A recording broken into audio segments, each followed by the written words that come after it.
The Wareham Gatemen have had an up-and-down season, but on July 15th, it was just another day at the office for play-by-play broadcaster Sam Eshelman. All right, my name's Sam Eshelman. I'm the team's play-by-play broadcaster. Catch all home games throughout the course of the Cape League season on gatemen.org. I've always been a big fan of sports, played sports growing up, and I figured that instead of trying to get a real job, I'd instead stick with sports, and it's just a dream to be around sports for a living and try to make a living doing that.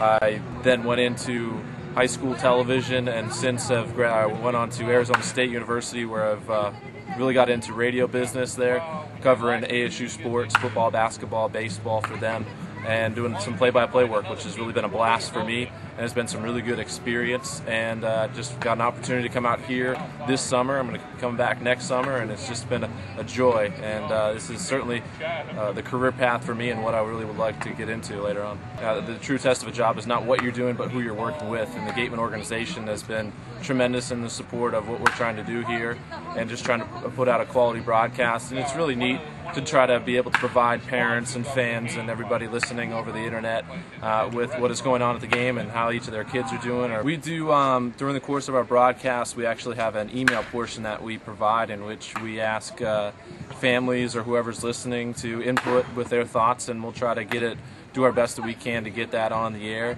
And I think it lets the guys know that their family's listening, and that's a cool part of it, and it lets people know that we care about them too, and that's what the overall goal is provide the best quality broadcast to the families and everyone listening.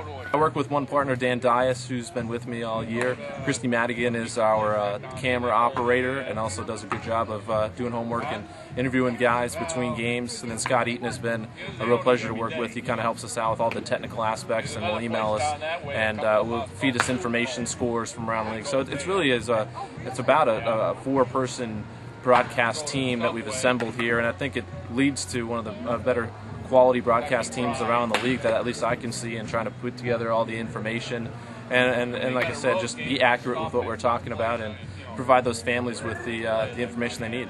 I'm in awe of all the talent that's out here. Coming from Arizona State, I've seen a good amount of good baseball, especially in the Pac-10 conference, but to see kind of a compilation of all the conferences across the country and see the kind of players out here that are out here, and the pitching and defense has actually amazed me the most since I've been out here. It truly is amazing how good these guys are and the potential that they have. During the summer, players are judged by Major League Baseball teams and scouts that represent them. Well, it's a good chance for us to see a lot of these college kids play with a wooden bat. With aluminum in the spring, sometimes they can get away with some things that you can't get away with wood. So with the pitching up here and the top competition with all these colleges, to come up here and get the chance to watch these guys play against some of the elite college players, guys can separate themselves. There's certain things you look for, the tools, all the tools that players possess, how they play the game, and how they do against the top competition up here really helps the evaluation process for us. Played up here in 01, and every year there's the top guys in this league usually are find their way to the big leagues at some point or another, and it's a great league. It's been a great tradition up here, and pretty much if kids have success up here, they're probably gonna have success at the next level. July 15th was also autograph night for all the young baseball fans in attendance. After the game, they lined up along the right field line and had their heroes of tomorrow sign their gloves today. The kids are probably the most important, I think, because, they bring the parents there, and they're the best fans, I think. It's a good way to show them, because they love us and they look up to us, so we want to be good role models to them. The autograph night is a really good night.